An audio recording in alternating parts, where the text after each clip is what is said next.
Welcome everyone to Travel Blogs by Noah. I'm glad to be here today and glad to talk about one of our trips to London and 5 great places to visit in London. This trip was actually back at the end of 2015, the last week of 2015, in fact. My brother and I took our mother on a 1 week visit to see an old college roommate of mine and his wife. We left our home state of Alabama on the afternoon of December 25th, which is fine. We do pretty much all of our family Christmas stuff on Christmas Eve anyway, and flew overnight from Atlanta to London. I had been to London before, but it was the first overseas trip for both my brother and our mother. We all had a great time, lots of fun memories. While we did stay that week in a rented cottage in St. Albans, we could not possibly have missed at least a day trip into London. And I know I only have 4 places in London listed: Tower Bridge, Tower of London, Big Ben, and Buckingham Palace. I do have a fifth place for you that I'm saving to the end of this video, a place that we visited on this trip as well as on several other visits. My family and I absolutely love this last place and can't seem to go there enough. Now, let's jump in. The first place is Tower Bridge, a beautiful piece of architecture opened in 1894. We took an early train from St. Albans into London and then a London cab from the train station to the area near Tower Bridge on the north side of the river, the Tower of London side. We already had our tickets. We had bought those online the night before. We walked across the bridge, enjoying the street level view up and down the river. Although none of us actually realized it, we avoided having to wait for the drawbridge to open and close. The bridge is still on an active waterway, which is pretty busy, and the drawbridge is raised several times each day of the week. It would have been pretty cool, though, to have seen the drawbridge operate as in our area back home in the U.S. I can't think of any drawbridges that we still use. There are elevators or lifts in the both of the bridge towers that take you to the 2 upper level walkways.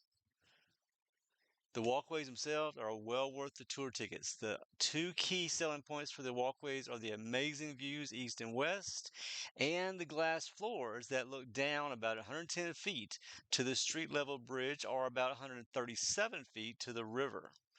My brother and I seem to have a little distrust in walking across the glass. Amazingly, our 67-year-old mother seemed to have no fear walking across it at all. As part of the tour tickets, you also have access to the Victorian engine rooms, which are on the south side of the river. So just across the bridge there, and on the left side, they showcase the huge engines that open and close the drawbridge. The engines on display are the steam engines that were used until 1976, when the bridge switched from steam to electric engines. We absolutely loved our Tower Bridge tour. It was a fantastic way to start the day.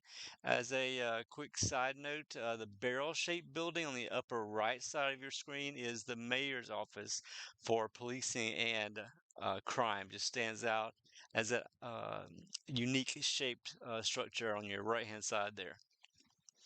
After our tour of the bridge, we walked to the Tower of London side of the river, took a left, and walked along the riverbank past the Trader's Gate and onto the west side entrance to the Tower of London. The Tower of London has been a fortress, a palace, and a prison, which was built by William the Conqueror back in the 1070s. You could spend considerable time exploring the Tower of London, walking the battlements, walk through the White Tower with its exhibits and St. John's Chapel, see the crown jewels that have been guarded and displayed in the jewel house since 1661, and keep an eye open for the ravens and the Raven Master. Charles II is believed to have been the first to insist that the ravens of the tower be protected after he was warned that the crown and the tower would fall if the ravens left. The ravens are still there, and the tower is still standing. These first two stops for the day were really convenient as they were side by side. Our next stop was Big Ben and Westminster Abbey, which are a pretty far walk. So instead of walking, we opted for a boat ride from Tower Millennium Pier, which is right there beside the Tower of London. You can see it on the river on the right hand side here. It took us almost all the way to Big Ben with us getting off the boat at the Westminster Pier. So, a great way to jump from this location over to the Big Ben area.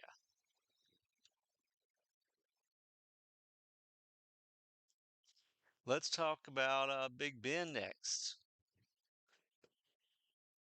Big Ben sits on the riverbank and is part of the parliamentary estate, an enormous government complex including the House of Lords and the House of Commons. Big Ben rings every hour with four other smaller bells. The tower on which Big Ben hangs is the Elizabeth Tower. If you do get tickets for the Big Ben tour, be prepared for 334 steps to the belfry where Big Ben, the Great Bell, hangs. The clock faces of the Elizabeth Tower are a little lower than Big Ben hangs. You take only 292 steps to reach these. 65 steps above Big Ben gets you to the Ayrton Light. This is a lantern that shines when the Houses of Parliament are sitting. If you can't get tickets, you can still walk around the building and see the statue of Richard I and the statue of Oliver Cromwell.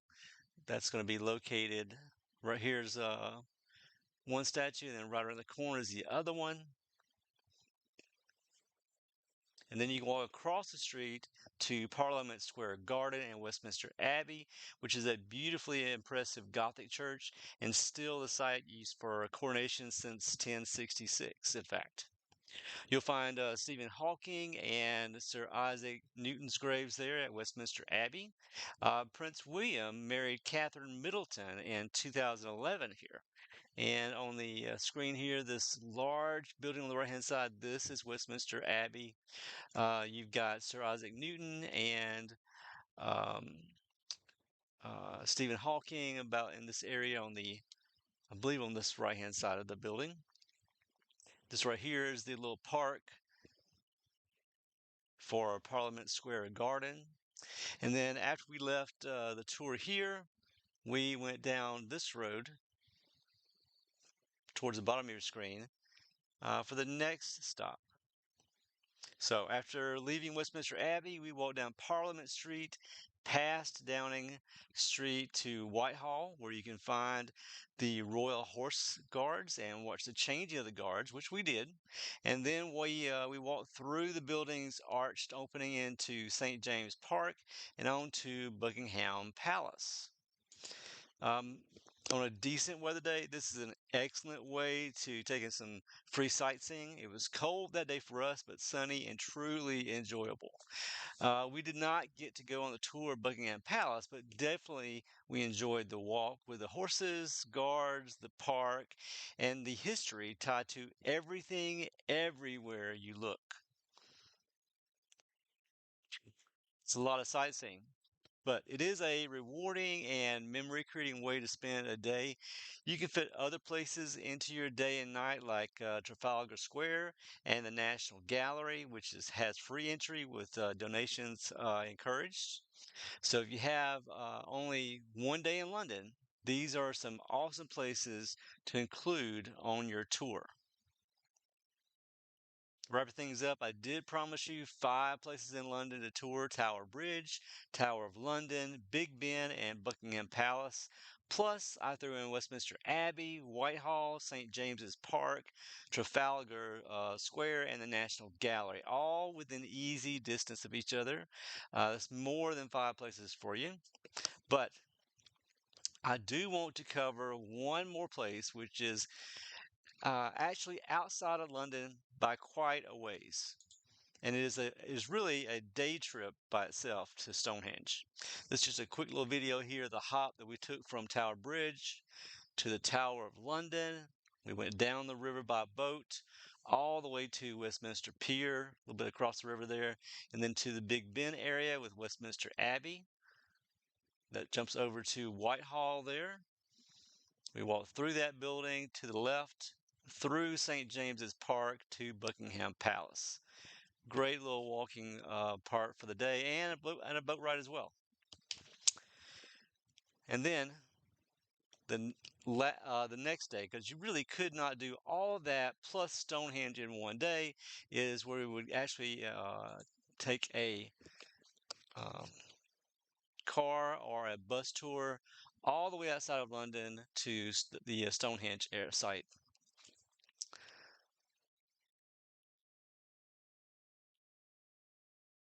So for Stonehenge, it's probably best to just rent a car or do that book a bus tour. The trip from central London is about 2 hours, and go early. If you don't go early, there are not many roads that will get you to Stonehenge's visitor center, and you will get stuck in traffic regardless of the weather, rain or shine. The visitor center was not there when we visited in 2015. On our later trips, though, it had been finished and it is a creatively designed building with a restaurant, 360-degree viewing experience showcasing the building of Stonehenge to the best of our interpretations, indoor and outdoor archaeological areas, and of course, a retail shop. We've got our Stonehenge Christmas ornaments ready for the tree.